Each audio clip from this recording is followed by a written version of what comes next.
심리로 읽는 우리 사회의 문제들. 김태형의 본격 사신 방송. 껍데기는 가라. 네, 껍데기는 가라 2부 시작하겠습니다. 자, 야 요즘에 막 사건들이 많이 일어나는데 너무 많아요. 가슴 아픈 사건들이 많이 나죠. 지하철 2호선 구의역에서 스크린도어 정비 작업 중에 청년 한 명이 갓 고등학교 졸업한 친구죠. 네네. 사망한 사건이 있었고, 또 강남역 사건 여전히 뭐 계속 추모 움직임들이 계속 이어지고 있네요. 네, 사실 지하철 정비를 하던 노동자가 숨지는 사건은 벌써 3번째라 하더라고요. 네. 그 작업 매뉴얼이 2인 1조라고 해서 작업 매뉴얼이 있다고는 하는데, 그러니까 뭐 저기 그 예산을 줄이려고 계속 네네네. 하층 주고 이런 식으로서 고용을 해가지고 하니까 그 업체들은 최소 경비를 하려면은 인건비를 줄이는 방식으로 계속 투입을 하니까 이제 2인 1조가 아니라 혼자 가서 작업하고 이렇게 되는 거죠. 그래서 뭐 그런 돈을 중요시하는 그런 기업 윤리 때문에 노동자들만 계속 죽어가고 있고, 강남역 살인 사건도 마찬가지인 것 같아요. 그 여성을 대상으로 하는 범죄도 그 이후로 계속 뭐 부산에서 칼부림 사건이라던가 갑자기 전봇대 지지대를 꺼내서 할머니와 여성을 또 공격하는 그 이후의 사건이라던가 이런 게 되게 많고, 어제는 또 수락산 아주머니가 또 피살당했죠. 네. 저는 제 후배가 그 집에 가는 지하철을 타는데 갑자기 지하철 방송으로 지금 지하철에 그 과도를 들고 계신 남성분 계신데 주변에서 위협을 느끼고 있으니까 그 칼을 집어넣지 않으면 출동하겠다라는 방송이 나왔다 하더라고요. 그 3호선이거든요, 그게. 하여튼 제 주변의 사람에까지 공포를 주는 이런 사건들이 많이 일어나고 있는데, 그런 일들은 일어나고 막 이거에 대해 말들은 많은데 이거를 어떻게 해야 되는지에 대해서 대책이 수립되는 것 같지가 않아서 이에 대한 이야기를 오늘 2부 방송에서 했으면 좋겠습니다. 예, 이게 시간이 좀 지나긴 했는데 그 강남역 살인 사건 애초에 이제 경찰 발표를 통해 가지고 이게 논란이 확 커진 거거든요. 경찰이 이제 범인을 체포해 가지고 왜 그랬냐 했더니 여성들이 자꾸 자기를 무시해 가지고 범행을 저질렀다 그러면서 이게 대상을 물색을 했던 거죠.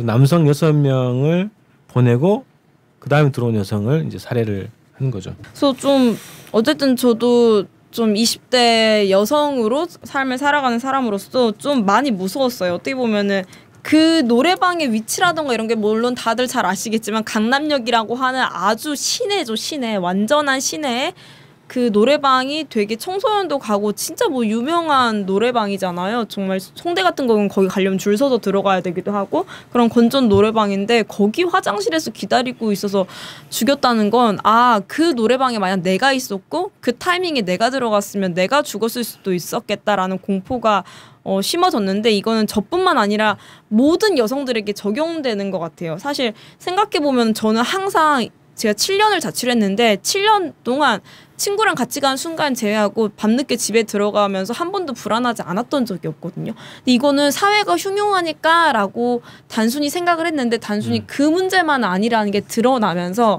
여성들이 왜 여성으로서 느껴야 했던 모든 사회 불평등이라던가 이런 것들을 이 사건으로 인해 수면 위로 더 많이 끌어올리면서 공론화되고 있는 상황인 것 같습니다.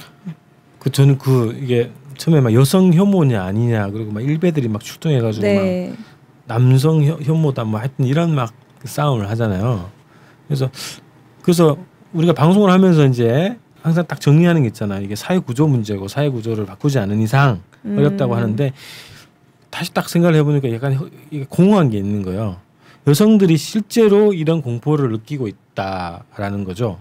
그러니까 이거에 대한 공감을 못하면 이 문제에 대해서 네. 해법이라든가 또 공감대, 이 문제를 근본적으로 해결하기 위한 어떤 방법론이나 이런 대책 같은 게 정확하게 안 나올 것 같더라고요. 네네. 그래서 그 공감을 이번 계기로 해서 약간 더 하게 됐어요.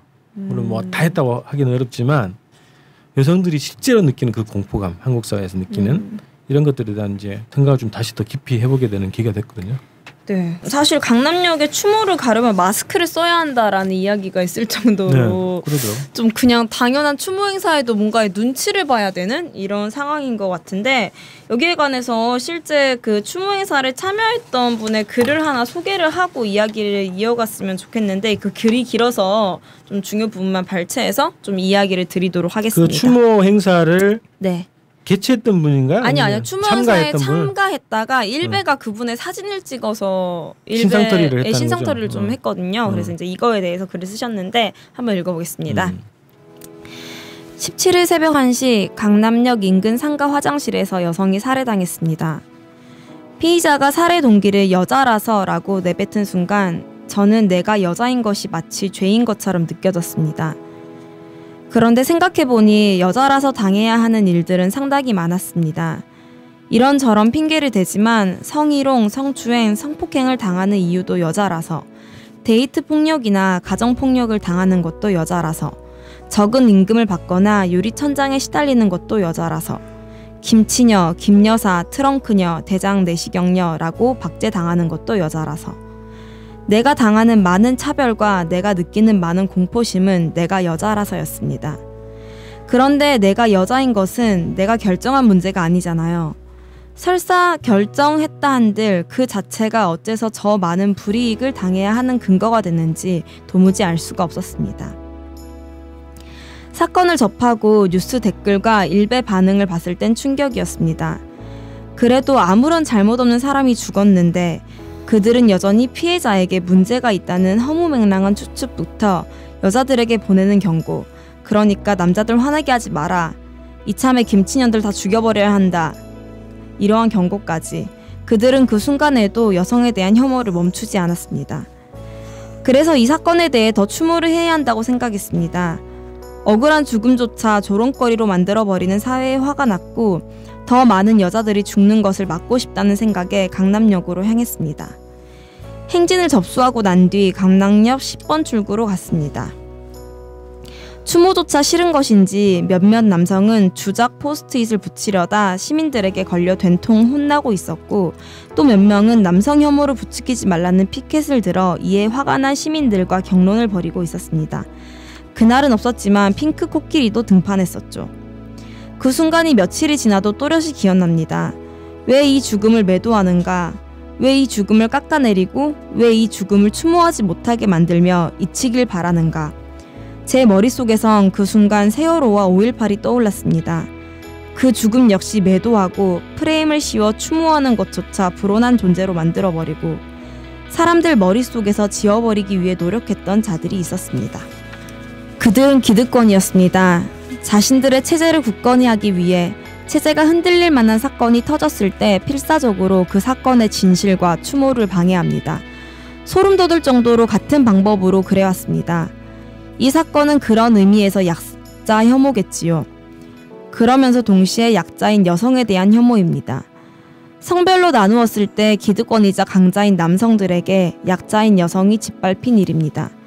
그리고 남성들은 자신들의 기득권을 지키기 위해 남성 혐오, 잠재적 범죄자 낙인이라는 프레임을 덮어 씌이고 있는 것입니다. 역설적이게도 그들이 그렇게 몰아붙일수록 이 사건은 더 확연하게 여성 혐오 살인 사건이 되고 있습니다. 행진을 기획하고자 하는 이들이 모였습니다. 어려웠던 것은 주최자를 정하는 문제였습니다. 행진의 주최자가 된다는 것은 너무도 많은 것을 각오해야 하는 일이기 때문입니다. 가장 언론에 많이 노출될 수밖에 없으며 얼마나 긴 시간 동안 조롱거리가 될지 어디까지 신상이 털릴지 가늠할 수조차 없었습니다. 최악의 경우를 어디로 상정하고 말해야 할지 감도 잡을 수 없을 정도로 모두가 그 공포를 본능적으로 이해하고 있었습니다. 주최자뿐 아니라 행진에 참여하는 모두가 어느 정도 각오해야 하는 문제였지요. 행진에 참여한 사람들의 신상을 보호하는 유일한 방법은 마스크였습니다. 고작 1,000원짜리 마스크 하나에 나의 신변을 맡길 수밖에 없는 현실이 참담했습니다. 떳떳하면 마스크를 벗으라 말한 사람들이 있습니다. 이것은 떳떳함의 문제가 아닙니다. 기온이 20도가 넘는 바람 한 점 없는 강남역에 땀과 눈물로 엉망이 되면서도 우리는 마스크를 벗지 못했습니다. 또 다른 살인사건의 피해자가 될까봐. 인터넷 사이트에서 매갈년, 뒤질년, 위맞은 년이 되어 조롱거리로 전락할까봐. 떳떳하지 않았다면 그 더운 날 강남역에 불어 나오지 않았겠죠. 그날 주최 측에서 준비한 마스크는 150개였습니다. 개별적으로 마스크를 가지고 온 분들을 제외한다면 적어도 300명은 목숨을 건 행진을 한 것입니다. 500명에 육박하는 사람들과 함께 걸어도 나의 안전을 걱정해야 하는 세상이 지금 한국 여성들의 현실입니다. 행진은 무사히 끝났습니다. 최악의 경우 일베와의 대격돌을 예상했는데 경찰 측의 보호와 예상보다 압도적으로 많은 수의 행진 대열에 당황했는지 그들은 구석에서 우리를 노려보기만 했습니다. 시작은 행진이 끝난 이후였습니다. 사람들이 흩어지고 난 순간 그들은 무차별적으로 추모객들을 찍기 시작했습니다. 그리고 남혐 조장을 그만하라는 피켓을 들기 시작했죠. 사람들의 분노가 폭발한 건 이때부터입니다. 그들이 추모객들을 찍는 건 이 사건을 추모하기 위해서가 아니라 이 사건을 조롱하기 위해서입니다. 지금도 일베에는 그때 찍은 사진들을 하나씩 확대해 얼굴을 박제한 게시물들이 넘쳐납니다. 타인의 동의 없이 찍는 사진이 바로 몰카임을 그들은 이해하지 않으려 했습니다. 찍지 말라고 외쳐도 찍고 남혐 조장이 아니라 외쳐도 묵묵부답으로 피켓을 들고 있었죠. 성추행도 빈번했습니다. 그들은 그저 그 순간에도 여성을 자기 밑에 두어야 할 약자로 보고 있었던 것입니다. 제가 든 피켓의 내용은 추모의 공간에서 몰카를 찍지 맙시다였습니다. 많은 사람들이 피켓 내용에 공감해주고 박수를 쳤습니다. 몇몇 분은 동의를 구한 후 저희와 사진을 찍었고 찍은 사진을 저희에게 일일이 보여주면서 확인시켜 주었습니다. 딱 한 명을 빼고는요. 그 사람은 정말 평범하게 생긴 20대 남자였습니다. 몰래 사진 찍으려던 것을 발견한 제가 찍으라 외치자 아주 작은 소리로 찍을게요 라고 말하곤 사라졌습니다. 그리고 그 사진이 일베에 올라왔습니다. 나는 굉장히 상식적인 이야기를 한 것뿐인데 왜 지금 욕을 먹어야 하고 두려워하고 있지? 이렇게 글을 보여줬는데 이 친구가 그 사진을 찍혀서 일베 게시물에 올려져 있는데 거기에 뭐 애미 뒤질년이라는 이 말 이런 식으로 모욕을 줘서 지금 고소를 한 상태예요. 근데 이제 이게 아무래도 확실하게 누군가를 지시하지 않은 상태에서 그냥 욕을 했다면은 너에게 향한 욕이 아닐 수도 있고 모욕이 아니다라는 판결이 나오면은 오히려 질 수도 있는 그런 법정 싸움이라고 하긴 하는데 어쨌든 고소를 한 상태라고 하고 이 친구가 또 이 글에 좀 뒤쪽에 더 쓴 거를 보면은 그 행진 및 집회에 참여한 사람들, 강남역에서 참여한 사람들은 그 남초 사이트나 뭐 특히 일베 같은 곳에서 자기가 있는지 한번 찾아보고 고소하라고 하더라고요. 민우의 성폭력 상담소 여성의 전화에 문의하면 고소 과정에 대해서 답변해 줄 거라라는 이야기도 함께 써서 글을 좀 마무리했습니다. 진짜 이 친구 말대로 상식적인 이야기를 하는데 왜 욕을 먹고 있는 거지라는 의문이 같이 들었습니다. 저도. 네. 이게 경찰이 처음에는 이제 여성이 무시해서 여성들만 골라서 범죄를 저질렀다고 이렇게 발표를 했다가 나중에 이 사건 성격이 뭐냐 이런 계속 이제 언론에서 막 얘기가 나왔단 말이죠. 그러니까 최종적으로 이거는 묻지마 범죄다. 이제 오히려 이렇게 정의를 하더라고요. 근데 그러고 나서 이제 정부 대책 무슨 여러 이제 정치인들 뭐 이런 각각 대책이 나왔는데 이런 게 나왔어요. 정신질환자를 강제로 입원시킬 수 있도록 경찰의 권한을 확대하겠다. 이거는 약간 또 되게 위법적인 게 있다고 해서 네. 다시 더 논의하겠다 이렇게 좀 적어 들어갔고 정신질환자의 범죄 위험도를 객관적으로 진단할 체크리스트를 배포하겠다. 뭔지 모르겠다. 그리고 공격 성향이 높은 정신질환자가 자진 퇴원을 요청하면 퇴원을 거부하는 조치. 또 6월 1일 내일부터 8월 말까지는 여성 상대 범죄에 대응하는 특별 지원 활동을 시행하겠다 이제 이런 얘기가 나왔고요. 행정 조치 이런 얘기가 있네요. 화장실 전수조사하고 나서 남녀 층별 구분토록 행정 지도하고 지키지 않으면 폐쇄하고 그리고 건축물 용도 변경 등 각종 인허가 시 화장실 남녀 구분을 권고하고 진짜. 남녀 구분 의무 대상이 아닌 또 대상 제외 대상이 있나 보네. 소규모 건축물에 대해서도 신축 건물 허가 시에 남녀 구분을 의무화시키고 취약 지역 내 CCTV 전면 설치하고 기존 건물의 화장실 남녀 구분을 하면 거기에 예산을 지원하겠다 이런 것도 있고 안심 기가 스카우트 확대 뭐 이런 대책들이 막 나오네요. 만약 식당에서 살인이 났으면 남녀 식당 식사도 따로 해야 되는 건가요? 식당을 폐쇄하면 되죠. 식당을 폐쇄하는 건가요? 가정식만 먹도록? 삽질 정책이 이 정부는 기본 해체입니다. 폐쇄, 해체. 아니면 화장실 폐쇄. 산에서 이제 되면 산 폐쇄. 앞으로 그런 거 할 것 같아요. 이게 화장실을 이렇게 해서 문제로 돈을 내고 들어간 화장실 해야겠다 이렇게 하는 거 아니에요? 그러니까 충분히 할 것 같은데. 폐쇄하든. 뭐 현 정부의 입장이 그렇죠. 항상. 진짜 너무 답답하다. 근데 이게 어떻게 보면은 가시적이잖아요, 그죠?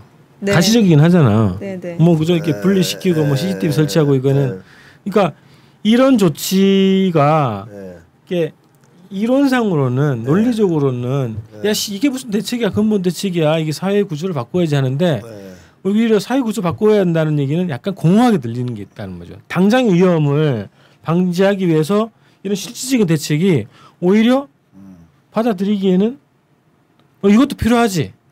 이런 것도 필요해. 근데 보다 더 근본적인 것도 필요해. 이렇게 하지 않을까? 근데 이게 당장의 위험을 사그러뜨려 주는 정책인가에 대한 저는 의문도 개인적으로 들어요. 어떻게 무거운 대책이 있을까? 대책? 네. 어떤 걸 해도 막을 수 없다고 보는 게 맞죠. 네. 그러니까 지금은 배가 침몰하는 중인데 그 배의 침몰을 막기 위한 대책을 세우지 않고서는 백약이 무효한 상황까지 온 것 같아요. 이제는. 그래서 어떤 정책을 해도 큰 효과는 나지 않을 것이다. 왜냐하면 이 사건에서 이게 정신병자의 소행이다. 근데 문제는 정신병자가 한국 사회에서 증가하느냐 줄어드느냐 하는 건데 증가 추세에 있다는 거고요. 분명한 것은. 그렇죠.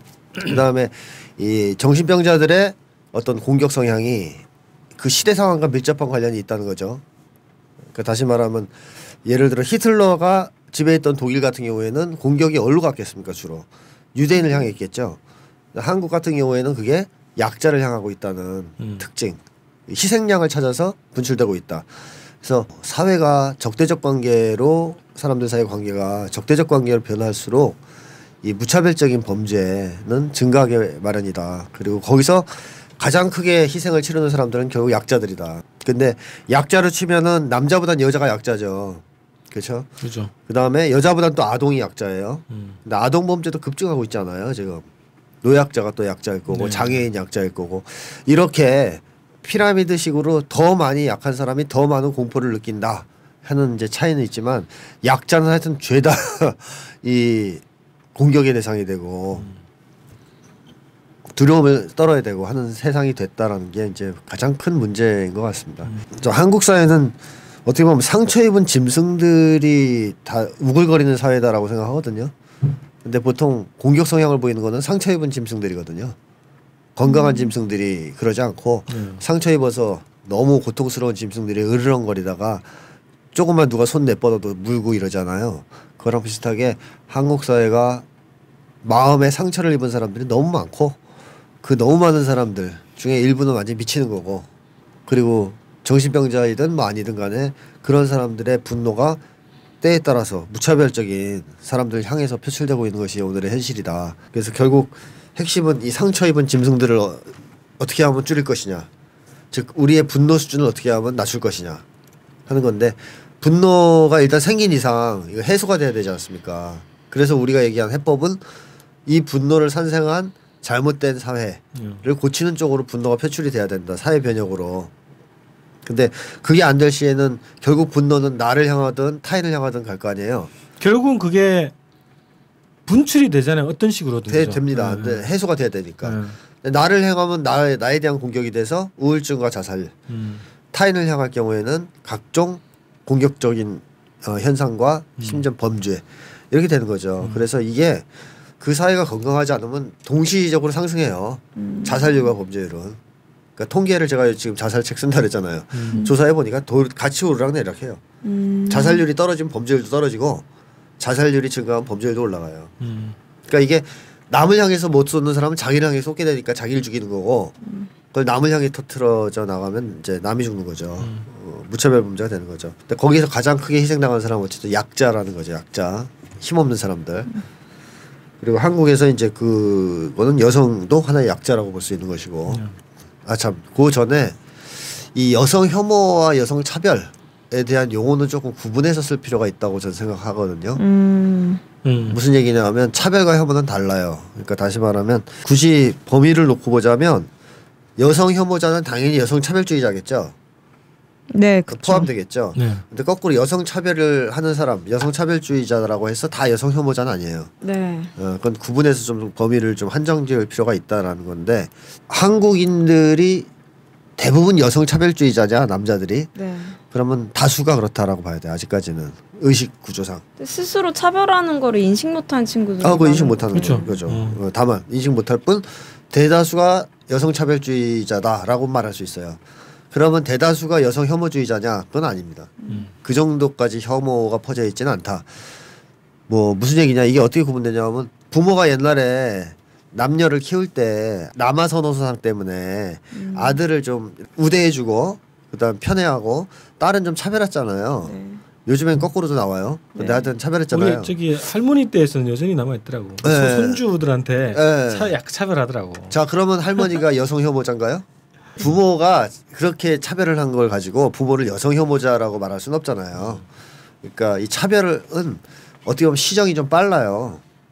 차별의식이라는 것은 여성이 남성보다 권리적으로 좀 낮은 권리를 가져도 괜찮다라는 이런 오래된 통념과 이런 문화 속에서 형성된 게가 대부분이기 때문에 그 부분이 개선되면 바꿔요. 입장을 바꿀 수가 있어요. 그러니까 흑인 차별주의자도 혐오주의자가 아닌 경우에는 흑인도 동등한 인간이구나라는 깨우치면 금방 거기서 벗어날 수가 있어요. 식당에서 같이 밥 먹는 게 이제 자연스러운 상태처럼. 그렇죠. 근데 혐오로 가면 그게 달라져요. 혐오는 왜냐하면 국어 사전의 정의에 의하자면 혐오가 뭐냐하면 싫어하고 미워함 이렇게 정의가 돼 있거든요. 국어 사전에. 그러니까 싫어하는 수준을 넘어서는 거예요. 이거는 미워하는 거예요. 심리학적으로 볼 때도 혐오라는 개념은 그렇게 씁니다. 그러니까 단순하게 누구를 좀 차별했다 무시했다 수준이 아니에요. 증오하는 거예요. 그게 혐오거든요. 그러면 남성들의 대다수가 여성 혐오자냐, 즉 여성을 차별하는 수준을 넘어서서 싫어하고 또 증오하느냐 하면 그건 아니라는 거죠. 싫어하면 가까이 안 하려 그래 일단. 그렇죠? 거리를 두려 그래요. 아예. 그다음에 이제 증오하면 계속 공격하고 괴롭히겠죠. 근데 그런 경우도 물론 있겠지만 아직까지 그렇게 많지는 않다. 그래서 여성 혐오가 한국 사회에 만연돼 있고 뭐 엄청 퍼져 있다라는 것은 좀 과장된 주장일 수 있고 여성 차별이 만연돼 있다라는 건 맞아요. 그렇죠. 그래서 조금 저는 개념을 정확하게 쓰는 것이 필요하지 않겠느냐 하는 생각이 들고 이 진정한 여성 혐오주의자들은 이제 사실 일배 아니겠습니까? 한국에선 네. 원조 아니에요, 애들이.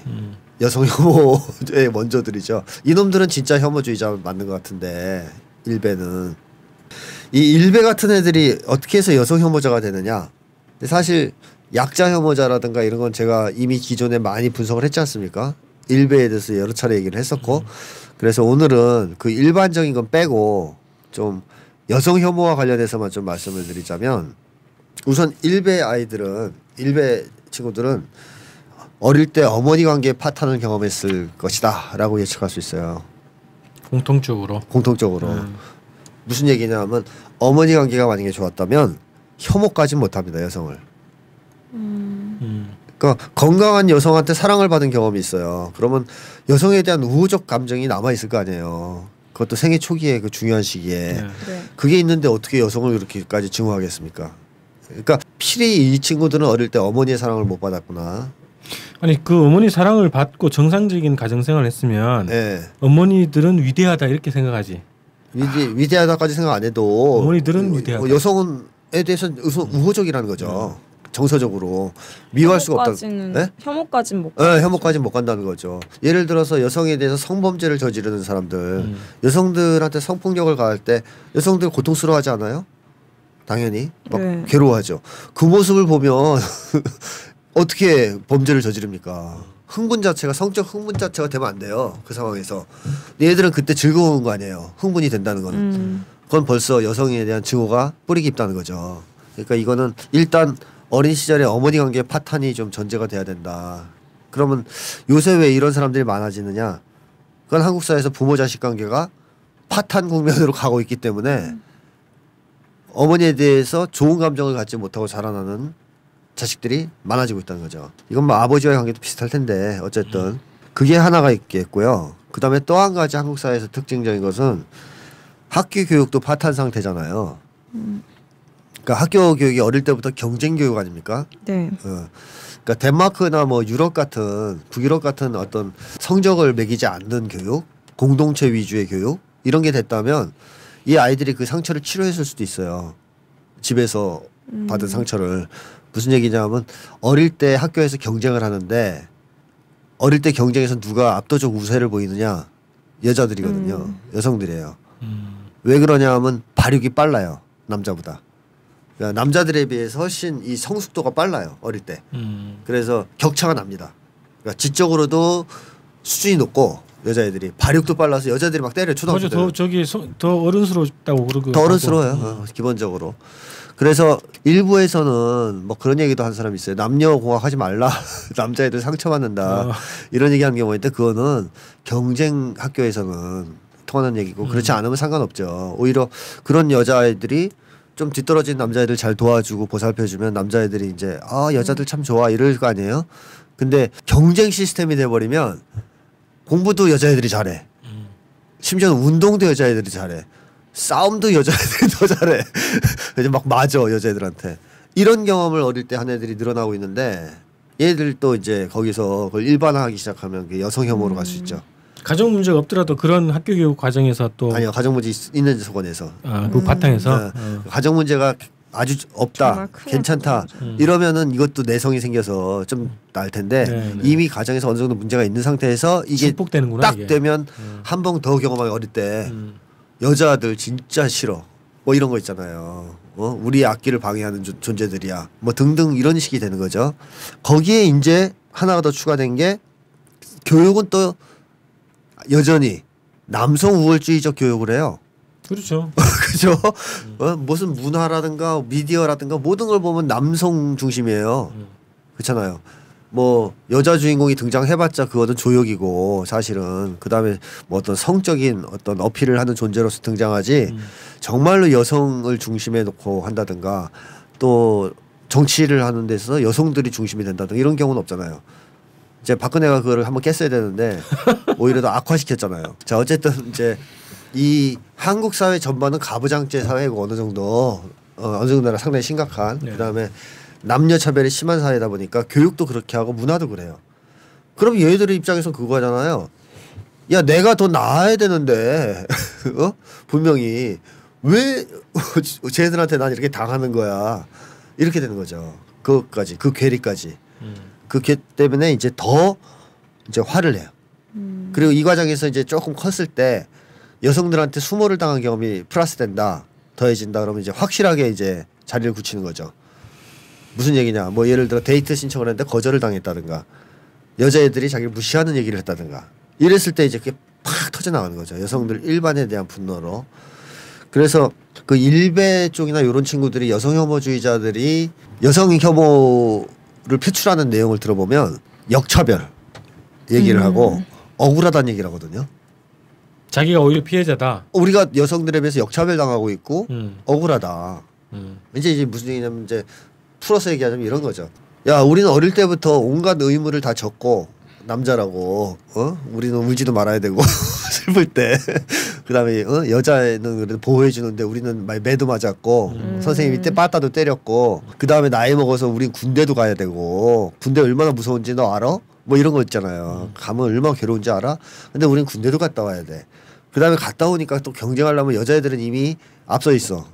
그래가지고 우리 자리를 위태롭게 하고 있어. 이제 과장이죠. 과장인데 얘들이 주관적으로 느끼는 세계는 좀 그런 세계라는 거예요. 네네. 그래서 억울하다. 그래놓고 또 데이트할 땐 돈은 왜 우리 보고 내라 그러냐. 남자 보고. 그 다음에 노래 가사도 있더만요. 그 다음에 나중에는 또 근데 너희들은 또 왜 내가 돈 없다고 데이트도 안 해주냐. 나를 사람 취급을 안 해주냐. 너희들은 왜 돈 많은 남자만 좋아하는 거냐. 나한테도 기회를 줘야지. 등등의 이 억울함이 계속 얘는 누적된 거예요. 네. 그러면 사실 역지사지를 해보면 그 못지않은 억울함을 여성들도 갖고 있잖아요. 근데 이건 안 보이는 거죠. 그냥 자기들이 당한 억울함만 보이는 거고 여성들에 비해서 자기들이 불리한 측면만 과대해서 해석해서 이렇게 생기는 거고 어쨌든 일베 친구들은 그런 억울함을 죄 없는 그냥 일반 여성들한테 쏟아붓는 경향이 있다. 물론 아주 일부는 나쁜 여성도 있을 수 있잖아요. 우리 보고 있잖아 매일 텔레비에서. 네? 나쁜 여성들 충분히 있을 수 있거든요. 아프리카에도 가시고. 네, 그런 여성들도 있지만 그렇다고 여성 일반이 다 나쁜 사람은 아니고 또 나쁜 남성이 있다 그래서 남성 일반이 다 나쁜 건 아닌데 일베는 이제 그거를 자기들의 그런 어떤 주관적인 경험과 주관적인 세계를 일반화시켜서 전면적인 여성 혐오로 이걸 표출하고 있는 그게 또 문제인 거죠. 근데 이 자식들이 왜 이렇게 설칠 수 있냐는 걸 생각해 봐야 돼요. 이 친구들이 이제 번식할 수 있는 환경. 네, 왜 번식하냐 도대체 왜 얘들이 등장해서 이렇게 번식을 시작했느냐. 물론 근본적으로는 이 사회가 병들었기 때문이다라고 얘기할 수 있지만 정부에서 얘들을 후원해주지 않고서는 이렇게 성장할 수 없어요. 아무리 사회가 병들어도 한국 사회는 최소한의 그래도 건강성이 있기 때문에 번식할 수는 있으나 이런 정도까지 창궐해서 날뛸 수 있는 환경이 아니라는 거죠. 얘들은 원래 약한 애들이잖아요. 권위주의 성격자들이라서 굉장히 무력한 애들이에요. 근데 이 무력한 애들이 어떻게 이렇게 집단적으로 패거리를 이뤄서 난동을 부릴 수 있는 세상이 광화문에 됐느냐. 와서 폭식 투쟁하고 과감하게. 그다음에 이제 큰 어버이연합 가입하고 이런 거 아니에요. 또 토론에 나와서 토론도 했어요. 네, 그러니까요. 어떻게 이럴 수 있는 애들이 이게 사실은 드러내놓고 활개칠 수 있냐? 대기피증도 있을 애들이고 사회공포도 심한 애들일 테고 무력한 애들일 텐데 어떻게 이렇게 드러내놓고 애들이 조직적으로 날뛸 수가 있느냐? 그거는 관에 적극적인 비호가 없으면 해석 불가능한데요. 절대반지 때문에 그런 거구만. 그렇죠. 그러니까 이 대표적인 사례가 그거 아니겠어요? 통일 콘서트에 폭탄 던졌잖아요. 근데 어때요? 정부의 가혹한 처벌을 받았습니까? 테러리스트로? 아니요. 정부의 가혹한 칭찬을 받았죠. 보호를 받았죠. 가혹한 칭찬과 그 국회의원 누구 하나 막 뭐 격려했죠. 경력을 또 보내주고. 자, 그럼 얘들 어떻게 생각하겠어요? 폭탄을 던져도 된다 이거 아니에요. 그죠? 폭탄을 던져도 우리를 보호해 준다.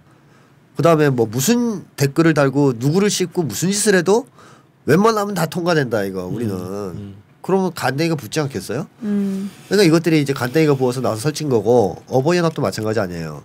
근데 어버이연합은 이번에 그 2만 원 일당 사건 때문에 지금 요새 약간 주춤한 거 아닙니까? 근데 이제 일베도 당연히 그런 게 있다고 봐요. 비슷한 게 있을 거예요. 근데 없다 쳐도 눈에 드러나는 비호를 하잖아요. 정부에서 불평등한 처벌을 하고. 네. 그런 점에서 일베가 창궐하는 데는 강력한 백그라운드 세력이 있다. 지원 세력이 있다. 그리고 이 일베가 등장함으로써 얼마나 많은 말도 안 되는 현상들이 사회에 퍼지고 있고. 정부 입장에서는 좋네요, 그죠? 저는 정부가 얘들을 키우고 있다고 생각하거든요. 어떤 사회적인 정치적인 문제에 대해서 얘네들이 계속 그죠? 논점을 바꿔버리거나 뭐 이런 논란이 되고 있습니다라고 만들어버리는 거죠. 그리고 반대론을 동등하게 만들어버리는. 그리고 놀랍게도 얘들은 절대 정부 공격하지 않습니다. 그렇지. 그렇죠. 절대로 공격하지 않고 여성 진보 철저하게 그 정부의 입장과 똑같은 입장을 고수하면서 정부가 싫어하는 사람들만 골라쳐요. 그러면 어떤 사람들은 그런 얘기를 할 수가 있죠. 현재 집권 세력이 여성을 싫어하냐? 싫어하죠. 당연히 싫어하는 세력이에요. 그러니까 사실 말이죠. 여성 혐오든 약자 혐오든 다 기본적으로 인간 혐오 아니겠어요? 인간 혐오에 출발하는 거잖아요. 그러니까 인간을 혐오하는 자만이 여성도 혐오할 수 있는 거죠. 나는 인간을 혐오하지 않아. 다만 여성만 혐오할 거야. 이건 말이 안 되죠. 여성도 인간이니까 말이 안 되죠. 약자도 인간이니까 인간을 혐오하지 않고 인간을 사랑하는 사람은 인간을 어떤 존재도 혐오할 수가 없어요. 사실은. 그래서 인간의 인류에 이런 게 있으면 차별을 반대하게 돼 있잖아요. 모든 차별을. 그래서 인간 사랑이 지극하면 다 해결되는 문제인데 역으로 인간 혐오가 뿌리 깊으면 5만 가지 혐오가 나올 수 있다라고 봐야 되는데 이 정권이 어떤 사람들이냐, 인간 혐오자들이냐 아니면 인간을 존중하고 사랑하는 사람들이냐 하면 당연히 전자죠. 네. 네. 계도의 대상으로 보는 거죠. 계도의 대상으로 보고 그다음에 성추행의 대상으로 보는 거죠. 그 국제적인 그 실행을 했잖아요. 윤창중이가. 네? 청와대 대변인 윤창중이 미국에 가서까지 성추행을 했잖아요. 네. 이번에 안 받았다고 나왔어요. 이 생각을 해보세요. 이 고위층에서의 성추행 사건은 더 엄격하게 다뤄야 되는 거 아닙니까? 근데 봐줘요 이렇게. 그리고 얘네들은 자기 비서 기자 하여튼 잊을만 하면 성추행 사건 터뜨린 게 누굽니까? 고위층 권력자들. 우리나라의 지배자들 지배층 아니에요? 최근에 송길승 회장? 네. 또 성추행 사건이 있었잖아요. 네. 장자연 사건도 있었고 뭐 5만 가지 사건이 다 있는데 자 그런 거를 일벌백계를 안 했단 말이죠. 원주 성접대 사건도 있었네. 네. 그 김학의 법무부 차관 출신. 그러죠. 네. 그것도 별장 사건 그것도 네. 없어졌죠. 네. 자 이렇게 된다면 권력층에서 얘들의 행각을 본다면 얘들은 지독한 여성 차별주의자, 혐오주의자, 나아가서 여성을 성의 상품으로 대상하는 존재들이란 말이죠. 이런 애들이 70년간 정권을 잡고 있었다 한국 사회에서. 그러니까 일베를 사랑하겠어 안 사랑하겠어 자기 제자들인. 사랑할 수밖에 없다고 봐요. 너무 똑같으니까 자기들이랑 자기들도 똑같은 심리를 갖고 있으니까 이제 일베는 이제 거기 약간 또라이 기질이 더 있다 차이지 사실은 같거든요. 대표님, 주권방송에서 샴푸를 공동 구매한다면서요? 네, 주권방송 후원을 위한 천연 한방 샴푸 100세트를 한정 공동 구매하고 있습니다. 네, 천연 한방 샴푸라고요? 경피독이라고 들어보셨죠? 피부를 통해서 흡수되는 독인데요. 피부를 통한 흡수는 매우 빠르고 해독이 되지 않아서 인체에 치명적입니다. 샴푸, 바디워시 등에 있는 합성 계면 활성제, 증점제, 방부제들이 다 피부에 흡수되는 독입니다. 방부제, 증점제, 산도 조절제를 사용하지 않고 한방 샴푸는 유익한 미생물과 천연 약재, 추출물을 사용하여 만든 샴푸입니다. 그게 그렇게 좋나요? KM 미생물을 사용해서 두피에 기생하는 모낭충, 피등균을 감소시키고 천연 방부 효과가 있는 정향과 계지를 사용해서 피부 트러블이 거의 없습니다. 아, 네, 탈모 방지 효과도 있다면서요? 천연 약재 추출물을 사용해서 지속적으로 사용할 경우에 머리카락이 덜 빠지게 되고요. 모발이 풍성하고 또 윤기가 있어짐을 느낄 수 있습니다. 어떻게 구입할 수 있습니까? 주권방송 홈페이지에서 배너를 누르시면 주문소로 이동합니다. 주문하시고 입금하시면 바로 롬즈를 만날 수 있습니다. 주권방송 후원을 위한 천연 샴푸 공동 구매. 많은 구매 부탁드립니다. 그렇다면 이것의 뿌리를 좀 우리가 드러내는 쪽이 역시 필요하다고 보는데 예. 무차별적으로 그냥 남녀 대결은 아니거든요. 지금 상황이 전혀 그렇지 않죠. 얘네들이 일베가 또 남녀 대결로 이거 논쟁을 몰아가요. 바꿔가죠. 몰아가요. 왜 그러냐면 글을 보니까 이놈들이 주제에 지네가 남자라고 표현을 해요. 스스로를. 남자들한테 이러지 말아라든가 남자로서 뭐 남성을 이런 대표하려고. 그래가지고 내가 딱 읽으면 그런 생각이 들어요. 얘들은 남자가 아닌데 인간이 아닌데 일단 얘네들은 그냥 환자지 그냥 남자가 아니라. 그렇죠. 환자 그래. 그래서 너 이거 왜 남자를 팔아 또 여기서 갑자기 그런 생각이 드는데 얘들은 그걸 몰고 가는 게 있어요. 약간 남녀 대결로 성대결로. 근데 호남 사람들이 참 우수하다고 전 자꾸 얘기하는 게 호남이 얼마나 많은 차별을 받았습니까? 그리고 그 차별을 경상도 사람들한테 제일 많이 받았잖아요. 사실은. 경상도 집권 세력들한테. 집권 세력들한테. 그리고 뭐 경상도 사람들도 차별합니다. 사실. 우리 아버지도 경상도 출신인데 호남 사람들 안 된다고 얘기하시고 그랬어요. 저희 때까지 있어서 자매 결의를 의무적으로 했어요. 초등학교 때. 그러니까 이제 그런 게 경상도 있어요 아직도. 그래서 심지어 충청도도 똑같아요. 근데 문제는 뭐냐? 호남 사람들이 그렇다고 해서 주적을 경상도로 설정했느냐? 경상도 놈들 다 죽여버리자 내지는 경상도 놈들 반성해라 이렇게 안 했잖아요. 정권을 향해서 싸웠잖아요. 그렇죠. 그럼 경상도 사람이라도 대권 후보로 나오면 찍어주고 좋은 사람이면. 그러니까 이게 맞는 거예요. 호남 사람들이 현명하고 5.18의 계승자들이라는 것은 그런 능력이 있다는 거죠. 적과 피해자를 가려볼 줄 아는 눈이 본질을 있다. 탁 깨트리는 본질을 볼 줄 아는 눈이 있다. 그래서 사실상 이 사태의 본질은 여성과 남성이 힘을 합쳐서 건강한 그러니까 이제 집권 세력 빼고 나머지를 합쳐서 성차별 없애고 성차별 나아가서 인간에 대한 모든 차별을 다 철폐하고 그다음에 한국 사회를 병들게 만드는 이 집권 세력을 처단해야 된다 이렇게 생각하는데 저는 이 여성에 대한 성의 상품화 이것도 정말 심각한 문제다. 왜냐하면 여성이 그냥 나보다 약간 낫다 정도 수준을 넘어서는 거예요. 이거는 또 상품 중에서도 또 성상품으로 바라본다는 거는. 근데 이거를 누가 만들었냐 이거 한국 사회에서 도대체. 그것도 권력과 자본이네. 원조를 따지고 들어가면 더 깊게 좀 얘기할 수도 있겠지만 가장 가까운 원조가 있어요. 요정에서 죽은 사람. 박정희 아닙니까? 사람이라는 게 그 사람의 죽음이 모든 걸 보여준다 그러잖아요. 사람이 그래서 죽을 때 잘 죽어야 되거든요. 그러니까 죽을 때 더럽게 죽으면 인생이 더러운 거고 죽을 때 잘 죽어야지 인생이 깨끗한 건데 사람은 죽는 순간 모든 걸 다 보여주고 가요. 근데 박정희의 죽음은 여러 가지 특징이 있어요. 부하 신뢰하던 부하의 총에 맞아 죽었다는 거. 그다음에 더 충격적인 것은 요정에서 총 맞아 죽었다는 거. 사실은 이 얘기하면요 얼굴이 후끈거려서 말을 잘 못하겠어요. 내가 막장을 보여줬네요. 죽음의 막장을. 우리나라 국격을 보여준 거 아닙니까? 대통령이 죽을 데가 없어서 요정에서 죽습니까? 그것도 이제 젊은 애들 끼고 술 먹다가. 자, 이거는 한국 사회에 어떤 문화를 만들었냐면 그야말로 요정 정치 문화를 만든 거 아니에요. 뭐 어떤 분은 그런 얘기까지 해요. 좀 과격하게 모든 국가적 그 대소사는 룸사롱에서 결정된다 그러는 얘기를 하는데 영화 보면 다 그렇게 나오더라고요. 다 그러다 진짜. 그죠? 룸사롱에서 다 만나. 아, 그죠? 영화 보면 다 그렇게 나오죠.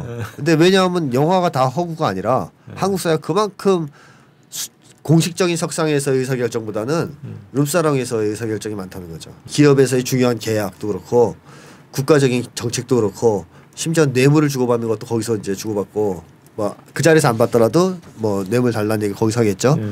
공식 석상에서 못할 거 아니에요. 자, 그래서 이제 그 시절부터 좀 한국의 국사는 거의 요정과 룸사롱에서 논의되는 시절이 왔다. 그리고 그 문화가 밑으로 내려오면서 하위층의 성문화를 규정하기 시작했다라고 생각해요. 그 다음에 그 당시 박정희 정권이 또 한 업적이 하나 있어요. 양공주를 대줬다는 거 미국한테 맞아. 조직적으로 네. 그걸 위해서 각종 국가적 지원을 했죠. 또 묵은 위안부 그랬죠. 그 다음에 또 일본인 관광객들을 유치하기 위해서 기생관광을 허용하고 특별하게 통금도 허용해줬죠. 통행금지가 있던 시절인데 일본 기생들, 일본 관광객을 접대하는 기생들은 통행금지에서 면제시켜줬어요. 국가적 지원을 해줬다는 얘기입니다. 대단한 나라 아닙니까? 경제 발전을 위해서 여성들을 팔았던 나라. 국가가 이렇게 여성들을 취급하는데 여성들에 대한 어떤 차별의식이 과연 쉽게 사라지겠습니까? 이거부터 저는 시정해야 된다. 그래서 저는 상류층으로 올라가고 줄을 세르게 접근할수록 여성차별주의자가 되는 것 같아요. 왜? 그 문화가 너무 뿌리기 깊어요. 그쪽으로 가면 갈수록. 아니 그 박기태나 네. 그 송계승 그 이게 권력하고 자본의 또 상징적인 인물 아닙니까? 네. 아니 성추행을 너무 자연스럽게 그죠. 하는 거요. 네. 손녀뻘 되는 뭐 네. 대상으로. 근데 제가 이제 주변에서 들은 바로는 그래요. 그런 문화가 좋지 않은 사람들도 있거든요. 당연히 결혼하고 아내를 사랑하고 하는데 룸사롱 가는 거 싫어하는 사람도 있어요. 근데 출세할수록 거기를 안 갈 수가 없대요. 그 구조적으로 그렇게 돼 있다. 구조적으로 그게 돼 있다는 겁니다. 출세할수록 그 물에 들어가지 않으면 출세와 멀어진다는 거죠. 맞아. 이게 네. 하여튼 저기 레벨이 있더라고요. 이렇게. 다 레벨이 있어요. 그 노는 것도 그래가지고 레벨에 따라서 점점 고급으로 올라가는 건데 거기에 나는 안 갈래. 나는 우리 와이프를 사랑해 이러면 거기서 욕 바가지로 먹는 거죠. 너 죽을래? 출세하기 싫어? 이거 할 수 없이 또 가요. 뭐 출세하려면 결국 거기 가서 여자를 막 갖고 노는 이런 저열한 인간이 돼야 되는 건데 싫어도 해야 돼요. 싫어도. 그럼 그걸 하고 나면 또 자기에 대한 그게 생기잖아요. 혐오감이. 그럼 또 이제 더 망가져요. 이미 이제 망친 인생 막 가자 이렇게 되는 거죠. 그래서 위로 올라가면 애들이 하나같이 100%라고 하면 제가 뭐 걸리겠죠 명예훼손으로. 하여튼 상당수가 인간 쓰레기처럼 돼버리는 이 한국 사회가 개선돼야 된다. 접대비 같은 거가 그렇게 많이 쓰는 나라, 이런 나라에서 벗어나야 된다. 그래야 이 건전한 여성에 대한 이제 시각도 확보되지 않겠느냐 하는 생각이 들어요. 사회 지도층, 고위층들이 하나같이 여성을 이렇게 낮춰보고 성적 대상화하고 하는 분위기에서 그러면 민초들은 어떻게 했느냐 이거죠. 그 영향을 안 받을 수가 없잖아요. 계속 내려올 텐데. 그러니까 최근에 그 홍만표라고 있잖아요. 아, 네네. 정관예우 변호사. 오피스텔 123채 가지고. 몇백억을 벌었더만. 그렇죠. 노무현 전 대통령을 조사했던 기획관이었고. 네네. 그래서 지금 이제 무슨 뭐 뇌물수수 뭐 이런 걸로 지금 구속영장이 청구됐는데 구조적으로는 이제 로비 그리고 검찰과 법원하고의 로비 이런 것들을 밝혀야 된단 말이죠. 근데 하여튼 뭐 논점은 그렇게 갔는데 권력 집단, 자본 집단의 이런 현상을 보고 무력감이 생길 것 같아. 상당수는. 그죠. 야 저기는 뭐 돈 있고 빽 있으니까 저기는 저렇게 사는 완전히 세계가 달라지는 거예요. 그렇죠. 2등 세계에 살면서 생기는 무력감. 그들이 사는 세상에 그들이 완전히 사는 다른 세상이에요. 그래서 이게 문제가 무력감이 심해지면 제가 지난 시간에 계속 얘기하죠. 권위주의 성격이 강해지는 거 아니에요. 강자한테 약하고 약자한테 잔인한. 예. 그럼 이 사람들이 주변 사람들한테 계속 무시를 할 거 아니에요. 이건 남녀 구분 저는 없다고 생각해요. 여성들도 똑같다고 생각해요. 자기보다 못한 사람 무시하는 거는. 그러니까 이 상처를 다 안고 있잖아요. 그럼 이 사람들이 그 상처가 있어요. 무시당해서 화가 나요. 그러면 어떻게 하겠어요? 그거를 자기보다 또 약한 사람을 찾아서 쏟아낸단 말이죠. 그러니까 서로 확대하는 사회. 저는 한국이 거의 그 사회로 가고 있다고 생각하는데 상호 확대 사회로 간단 말이죠. 그 과정에서 묻지마 범죄, 뭐 온갖 인간에 대한 공격 이런 것이 만연하게 되는 것이다. 근데 이게 이제 본격화된 것이 사실은 이제 1990년대를 거쳐서 공동체가 붕괴되면서거든요. 공동체가 붕괴되면서 공동체가 그래도 살아 있었을 때는 공격을 서로 하더라도 자기네 공동체 안에서 안 했단 말이에요. 서로. 그러니까 여기서 커버가 되는 건데 어느 정도 지금은 이게 없으니까 무차별적으로 개인들이 이 공격에 노출되고 그러다가 보면 또 그 분노를 아무데나 갖다 쏟고 딴 데다 못 쏟으면 자기한테 쏟아 자살하고 이런 사회가 돼버렸다. 이 관계가 좋아져야 되는 거 아니에요. 제가 계속 얘기하지만 우리가 행복해지고 안심사회로 가려면 근데 관계가 좋아지려면 평등의 문제가 해결돼야 돼요. 그러니까 이게 그렇죠. 획일적 평등이 아니고 차별이 없는 것. 차별이 없는 사회. 차별이 없어서 인간들이 무시당하는 고통에서 해방되는 사회. 무시당하는 고통에 시달리지 않아도 되는 사회. 이런 사회가 돼야 되거든요. 얼마 전에 제가 기사를 하나 봤는데 어떤 기사냐면 경향신문에 그 논설위원이 쓴 기사입니다. 이대근 논설위원이라고. 그 사람이 쓴 기사 중에 뭐가 나오면 탈북자들 얘기가 나와요. 그래서 탈북자들이 이제 한국에 와서 힘들다라는 얘기를 하면서 한 얘기가 뭐냐면 자기는 거기서 가난했어도 뭐로 규정된 적이 없다는 거예요. 그냥 나였지 항상. 근데 한국에는 계속 자기를 규정한다는 거예요. 뭐 비정규직, 육체노동자, 루저 뭐 이런 식으로. 그래서 힘들어서 못 살겠다 이게요. 정신적으로. 돈이 좀 더 있을지 몰라도 거기서는 그런 게 없었다는 거지. 뭐 항상 어려운 상황을 거쳐도 그냥 나는 항상 나지 그렇게 어떤 거로 규정돼서 차별받아준 적이 없다는 거죠. 뭉텅이로. 사회가 정말 차별을 서로 하지 않고 서로 존중해주고 위하는 사회로 가려면 줄어야 됩니다. 이 격차가 줄어야 되고 이 차별 현상이 격차에서 제일 많이 나오는 돈에 따른 이걸 줄어야 되고 이걸 가지고 인간을 평가하는 돈을 가지고 인간을 평가하는 문화가 사라져야 됩니다. 그 저는 이번에 그 막 이게 여혐이다, 남혐이다, 성대결이다 이런 식으로 몰아가는 분위기가 있잖아요. 일베가 주로 이제 그런 식의 구도를 만드는데 그렇죠. 그 지배 권력들은 자기들이 온갖 부정부패 뭐 추악한 성추행 뭐 이렇게 다 버리잖아요. 근데 그 견고한 체제가 있어요. 근데 이런 체제를 대중들이 이 체제 문제로 관심을 돌리지 못하게 항상 분열 책동을 했단 말이죠. 그렇죠. 경상도 전라도 분열 통치를 했단 말이죠. 지금도 남녀 분열 책동으로 해가지고 이 문제가 구조적인 문제를 인식 못하게 이렇게 발전하지 못하게 니네끼리 싸워. 이렇게 만들어주는 것 같고 그렇게 할 거기서 겁니다. 선봉대가 일배라고 일배죠. 맞습니다. 그리고 뭐 그 차별만 게 아니라 정규직 비정규직 차별 뭐 등등. 얼마 전에 제가 지방의 공무원 노조니 이런 데를 많이 다녀봤는데 지금 성과급 도입하려고 정부에서 난리잖아요. 그러니까 지금도 이미 성과급이 도입된 이후 공무원 관계가 옛날과 달리 파괴됐어요. 90년대 전에는 제가 들었던 내용은 그 전까지는 친했대요. 같이 밥도 먹고 맨날 서로 집에 놀러 다니고 그다음에 여행도 같이 다니고 그랬는데 지금 90년대 이후부터는 그렇게 친해지지 않았다는 거죠. 친해지지 않은 상태다. 그리고 이제 사람들이 서로 속 얘기를 안 하는. 그러니까 자살률이 급증하고 그때부터 공무원 사회가. 근데 여기에 성과급을 도입해서 또 더 사이를 벌리겠다는 거 아니에요. 더 경쟁을 시키겠다. 이거는 앞으로 한국 사회에서 묻지마 범죄를 우리가 양산하겠다고 하는 말과 똑같아요. 돈 문제도 있지만 분열 통치 정책이구만 또. 그렇죠. 왜냐하면 가난해도 공동체가 있고 관계가 좋으면 이게 분노가 밑으로 안 가요. 위로 간다고요. 그러니까. 예를 들어서 우리가 생각해보세요. 학교 옛날에 대학교 다닐 때만 해도 우리 관계가 좋았잖아요. 과 친구들 되게 친했고 같은 학교 그럼 그걸로 친했잖아 그냥 동질감을 느끼고 이런 분위기라면 학교에 부당한 처사가 있어서 누가 억울한 일을 당했다 그러면 어떻게 돼요? 학교로 올라가 이게. 이제 왜냐하면 걔를 좋아하기 때문에 그 친구가 뭐 웬만한 거 그다지 심하지 않는 상황이다. 그러면 달래주겠죠. 참자. 그래서 술 사주고 위로해주겠죠. 이것도 좋아요. 스트레스를 일단 해소시켜주니까. 근데 너무 억울한 일을 당했다 그러면 야 이건 안 되겠다. 들고 일어나는 거거든요.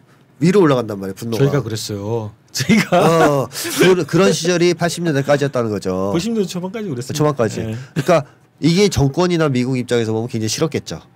야 쟤들은 열받으면 계속 치고 올라와. 애들이 왜 이렇게 잘 개겨? 한국 애들은 좀 사이를 벌려놓자 해서 이제 등장한 게 신자유주의 체제 아닙니까? 신자유주의 체제가 돼가지고 이간질을 시작하잖아요. 서로 싸우도록 개인별 경쟁을 도입하고 차별을 심화시키고 소득 격차를 벌리고 하여튼 사람들 사이가 나빠질 수 있는 일은 다 하죠. 그리고 그 결과 이제는 사람들이 안 친해요. 그러니까 누가 억울한 일을 당했단 말이에요. 그럼 이 사람이 옛날 같으면 친하니까 주변 사람들한테 위로를 받을 수 있을 텐데 안 돼요. 그러면 더 화가 난 상태인데 또 더 억울한 일을 당했다. 그럼 위로 못 올라가고 어디로 가요? 옆으로 간다는 거죠. 이게. 예, 누가 그걸 수평폭력이라고 또 부르던데 하여튼 위로 못 올라가고 옆으로 향해 밑으로 향해 가요. 그러니까 무차별적인 옆 공격이 시작되는 거죠. 이때부터. 그럼 당한 사람은 또 열받으니까 또 공격하고.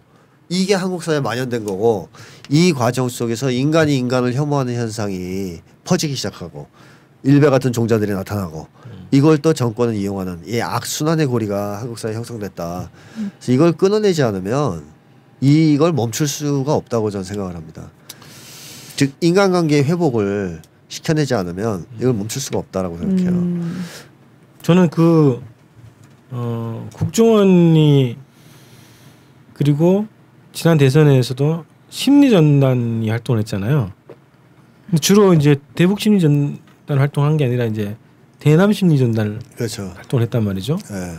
국정원의 기본 역할이 지금 정부에서는 네. 정권 수호가 네. 제일 1번 임무잖아요. 그래서 대국민 심리전을 지금도 벌이고 있을 것 같고 네. 그래서 아까 이제 일베랑도 관계성을 추측하게 된단 말이죠. 그렇죠.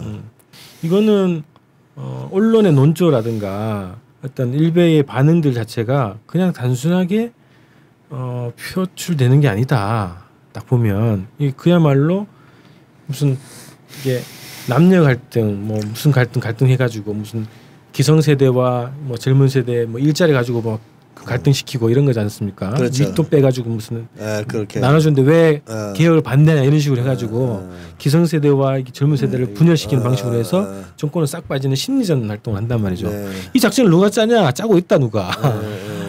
그런 생각이 딱 보이더라고요. 그래서 세월호로 죽은 아이들이나 또 얼마 전에 그 용광로에 빠져 죽은 청년이 있었어요. 네네. 일하다가 그다음에 지하철에서 네. 죽은 청년 또 강남역에서 죽은 여성 다 힘을 합쳐서 이 고쳐야 됩니다 이걸.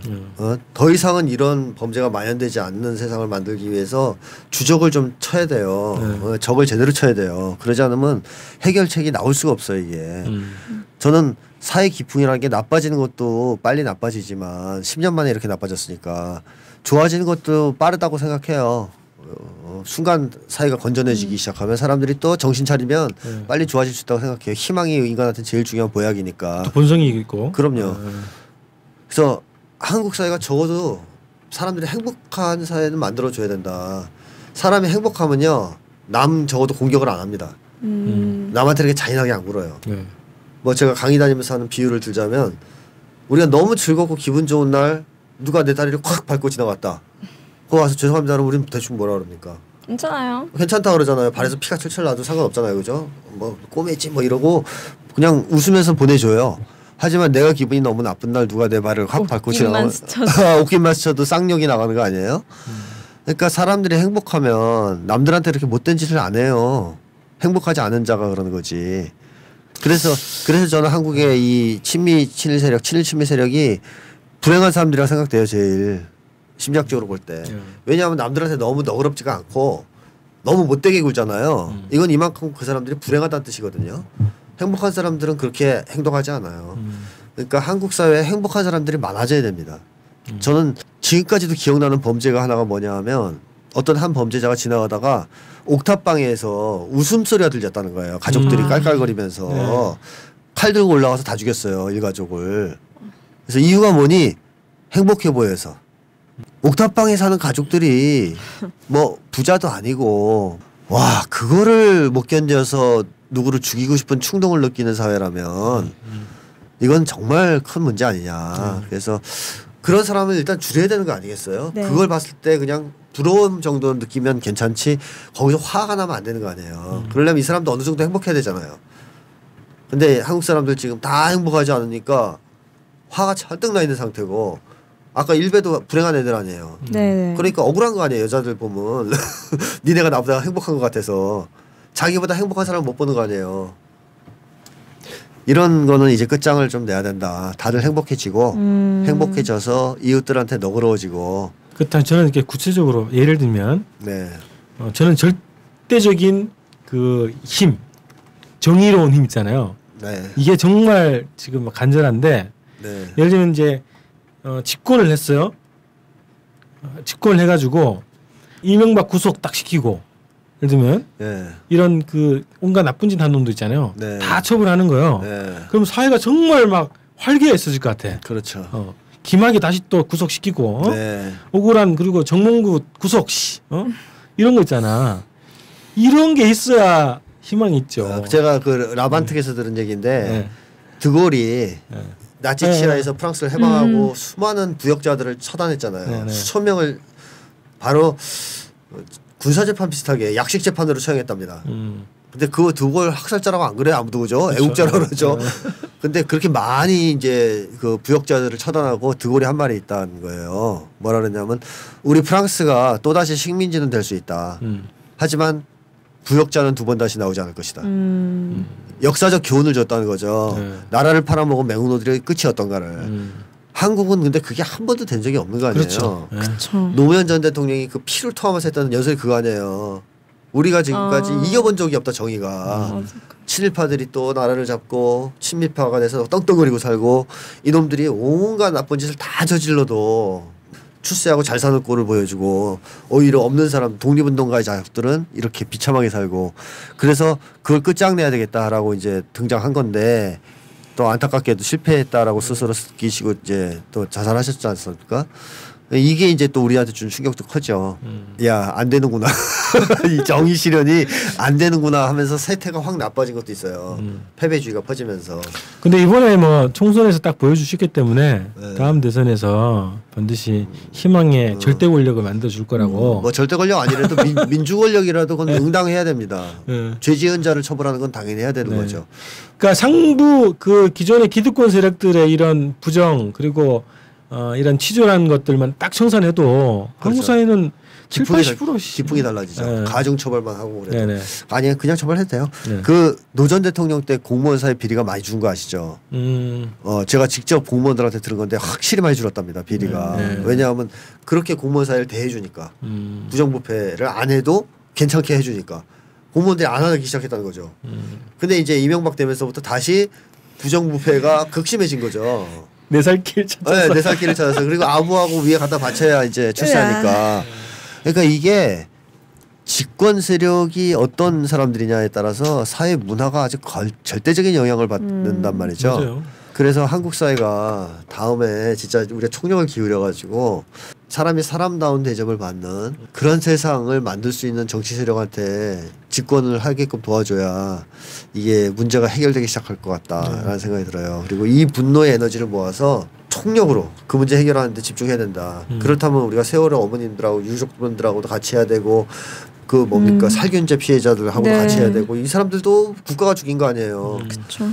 이 죄 없이 죽은 이 불쌍한 청년들 산재로 지금 산재당하고 있는 노동자들 다 힘을 합쳐서 이 시스템을 바꿔야 됩니다. 인간을 존중하는 시스템, 인간을 사랑하는 시스템, 그리고 서로가 이제 미워하지 않아도 되는 그런 체제로 이제 우리가 전환을 해나가야 된다. 그래서 그렇게 저는 생각해야 된다고 생각해요. 왜냐하면 이게 조현병에 대한 전수조사하고 해결되는 게 전혀 아니거든요. 계속 얘기하지만.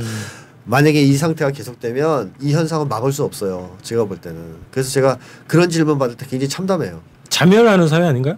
지금 거의 저는 멸망으로 가고 있다고 생각해요. 다 사람들을 죽음의 벼락으로 밀고 있다고 생각하거든요. 뭐 얼마 전에는 아동 학대 때문에 누가 이렇게 만난 적이 있는데 제가 안 만나려 해서 처음에 대책을 논의하자. 대책이 없어요. 제가 볼 때는 어떤 대책을 세워도 아동학대는 더 심해질 거라는 말이죠. 제가 볼 땐. 그래서 내가 무슨 대책이 소용이 있겠느냐. 지금 백약이 무효한 상황 아니냐 지금. 그런 얘기를 했는데 어쨌든 만나자 그래서 만났는데 여러 가지 대책 거기서 얘기하지만 거의 감소 효과는 거의 없을 것이다. 성범죄에 대해서 그렇게 강력 대처한다는데 감소했느냐? 감소하지 않아요. 또 학교 폭력 경찰관 배치하고 뭐 학교 보안관 만들고 했지만 줄어들었습니까? 약간 더 은밀화되고 형태가 완곡해졌을 뿐 학교 폭력은 그대로입니다. 오히려 증가 추세에 있는 거죠. 그러니까 이거는 막을 수 없다. 이런 방식으로는 막을 수 없다. 근본적인 걸 손을 대서 막아야 된다. 그 출발에 정의가 있고 출발점에 평등이 있지 않느냐. 이 공정함이라는 것이 참 중요하다라는 느낌이 요새 많이 들더라고요. 왜냐하면 어떤 사람들은 그런 얘기를 해요. 인간사 차별이 없을 수 있고 불평등이 있을 수 있느냐. 근데 뭐 말도 안 되는 소리인데 차별이 아니고 사람 차이는 다 나요. 능력의 차이든 뭐든 간에. 차이는 있죠. 개성도 있고. 차이가 있고 그래서 따라서 뭐 좀 더 성공한 사람이 있고 좀 더 성공 못한 사람도 있을 수 있고 네. 또 돈을 좀 더 벌 수 있는 사람도 있고 덜 벌 수 있는 사람도 있어요. 근데 문제는 공정함만 있어도 이게 큰 문제가 안 된다는 거예요. 예. 무슨 얘기냐면 예를 들어 한국 사회에서 가장 도덕적이고 깨끗한 사람이 대통령이 되더라. 그럼 우리가 불만이 많을까요? 내가 안 됐다 그래서 대통령이? 아니죠. 아니죠. 거기서 그 수긍해요. 사람 자격이 있어. 자격이 있어. 그렇죠. 오히려 존경하고 자격이 있어. 이게 인간이거든요. 근데 나보다 못한 것 같아. 아무리 봐도 이명박은. 박은 더한 것 같고.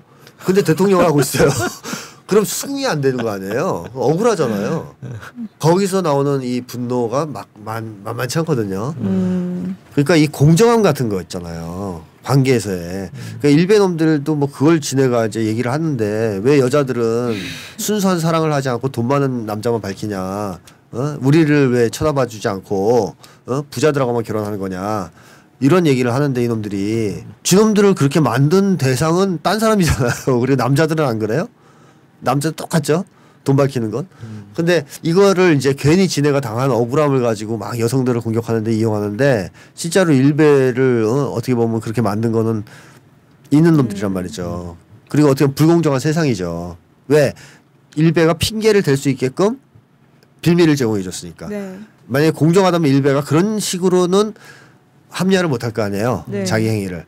그러니까 공정함이라는 게 굉장히 중요해요. 인간에게 있어서 합리화의 가능성을 차단해 주기도 하고 그다음에 삶에 대해서 억울함을 해소시켜 주기도 하고 그래서 나보다 잘난 사람이 정말 괜찮은 사람이 더 잘 되는 거는 인간은 누구나 다 용인할 수 있어요. 오히려 좋아하기도 하고 지지하기도 해요. 근데 나보다 못한 놈 혹은 나보다 못하지 않더라도 나랑 똑같은데 불공정하게 앞서 나간다. 이거는 안 되는 거죠. 저는 지하철을 탈 때마다 계속 그걸 느껴요. 이게 바로 이제 공정함이다. 무슨 얘기냐. 버스 탈 때요. 버스가 왔는데 너무 사람이 많아요. 근데 어떻게 늦어가지고 탔단 말이에요. 그거 놓치면 지각할 것 같아서. 근데 요새는 그런 일이 없는데 옛날에 그렇게 많았어요. 그 다음 버스가 텅 비어서 오거든요. 이 버스가 이제 사람을 다 싣고 왔기 때문에 텅 비어서 오면 버스 기사가 앞 버스는 사람이 너무 많고 여기는 없으니까 앞질러 가요. 앞질러 가서 사람들을 태워. 그때 그 심정이 어떻겠어요? 억울하잖아요. 내가 지금 여기 콩나물 버스에 타가지고 여기저기 치고 막 끼는데 먼저라도 가야 될 거 아니야. 그러면 내가 그 희생을 치렀으면. 근데 왜 뒤에 버스가 먼저 가냐고. 세상에 불공정을 느끼는 거죠. 그때 분노. 그래서 제가 이제 그다음부터 지하철을 타요. 왜냐 지하철은 콩나물 지하철이 왔어요. 길을 쓰고 탔다. 뒤에 지하철이 앞서가는 경우는 없어. 그럼 죽죠. 그 고난을 내가 겪으면 먼저 도착한다는 공정함이 있는 거예요. 근데 만약 뒤 지하철이 오다 점프를 하더라. 사람 많다고. 얼마나 억울하겠어 사람이. 그러니까 이거는 안 돼. 공정함이 있어야 된다. 최소한에. 그렇게 되면 우리는 화가 덜 나고 세상 살기가 괜찮아지고 이웃들과 관계가 회복되는 거죠. 한국이 그게 없는 거 아니에요. 그러니까 금수저수저가 나온 거죠.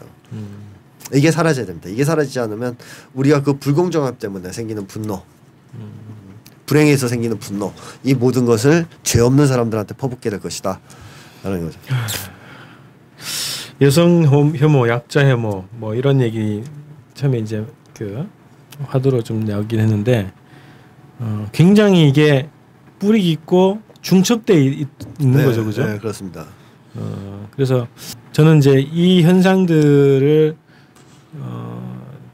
본질적으로 잘 보는 시각을 좀 가질 필요가 있는데 저는 그런 것도 있어요. 우리가 남자잖아요. 또 이제 네. 남자들이 느끼지 못하는 약간 차별, 사회 구조적으로, 네. 문화적으로 형성되는 거에 대해서 우리가 최대한 공감할 수 있는 뭔가가 있어야 된다는 거예요. 지금 그 여성들이 느끼는 공포, 네. 차별 의식, 차별감 이런 것들에 대한 이 공감 능력을 하지 않으면 연대가 안 될 것 같거든요. 그리고 일베를 제외하고도 그냥 일반 남자 아이들도 그 자기는 그렇지 않다고 생각을 하는 사람이 되게 많이 있더라고요. 저희 제 아는 사람들도 그 집에서 일을 하나도 안 해요. 명절에도 친척 동생, 여자 동생들만 일을 하고, 근데 되게 자기는 남녀 평등주의자라 생각하는 게 자기 나중에 결혼하면 도와줄 거래요. 부인을. 그런 말 자체가, 도와준다는 개념 자체가 그런 게 만연해 있는 건데 자신 스스로는 그거를 인지하지 못하는 게 진짜 큰 문제인 것 같아요. 그러니까 한국 사회 자체가 오랜 세월 그렇게 되었기 때문에 네, 맞아요. 인지를 못하는 건데 그거는 고칠 수 있다는 거예요. 노력하면 아주 악질적이지 않은 놈은 가능하다는 거죠. 여성 혐오까지는 안 가니까. 그래서 그런 거는 당연히 시정을 요구해야 되고 차별을 철폐하기 위해서 투쟁을 해야죠.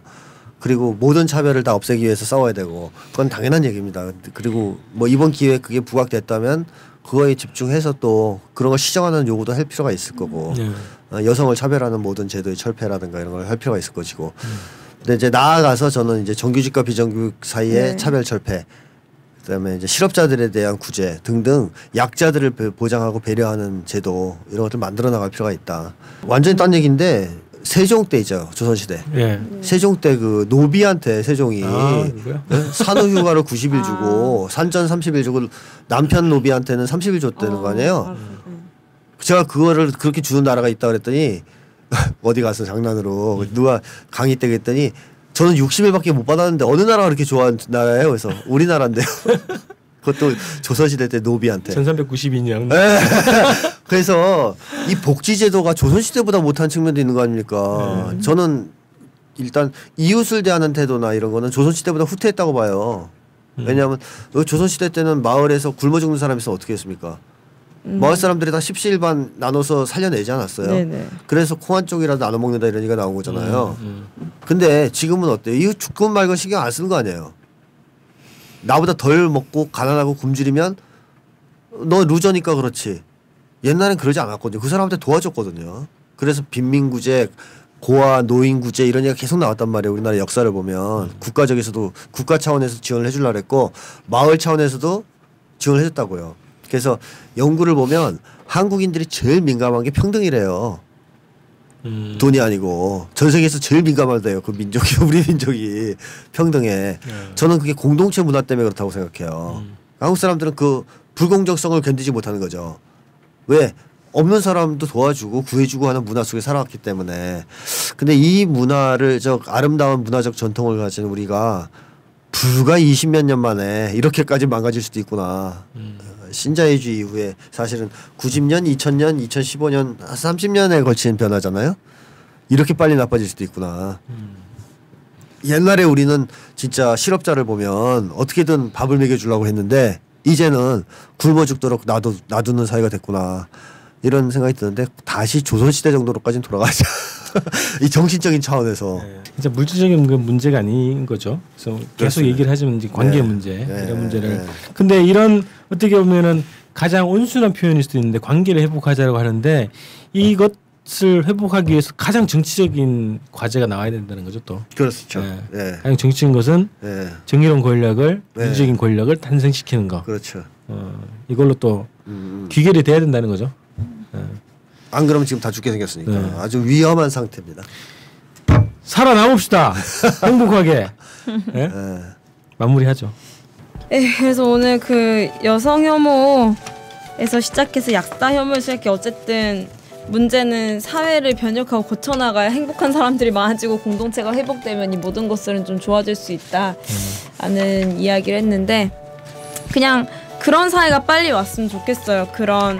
가끔 그런 생각을 하거든요. 내가 만약 강간범을 만나면 온순하게 강간을 당해야 되는가? 아니면 목숨의 위협을 느끼더라도 저항해야 되니까. 근데 그런 상상 자체가 비참하잖아요. 맞아요. 그런 사실에 여성이 처해 있고 여성뿐 아니라 모든 약자들이 그런 일어날 수 있는 가정을 마음에 두고 불안에 품는 사회는 얼마나 불행한가라는 거를 좀 되짚어 보면서 모두가 이제 이런 걸 바꿔내기 위해 남녀노소 네. 함께 바꾸자라는 생각을 가지고 한번 살아보면 어떨까 하는 생각이 듭니다. 네, 그래서 그 껍데기는 가라 7회 2부 약자 혐오, 여성 혐오에 대한 이야기를 나눠봤는데요. 긴 네. 시간 동안. 네, 오늘의 주제는 이것으로 좀 마칠 수 있도록 하겠습니다. 수고하셨습니다. 감사합니다. 네. 주권방송이 민중의 눈과 귀를 멀게 하는 공중파와 종편, 신문들에 맞서 진보 언론의 사명을 다할 수 있는 힘은 애청자분들의 적극적인 참여에 있습니다. 주권방송을 후원해 주십시오. 홈페이지 www.615tv.net에서 민들레 홀씨 정기 후원인이 되어주시거나 우리은행 1005-501-779-765 주식회사 주권방송으로 직접 후원을 해주셔도 좋습니다. 저희 주권방송은 평화 번영과 민주 회복을 위한 진보 언론의 사명을 성실히 수행할 것입니다. 주권방송과 함께해 주시기 바랍니다.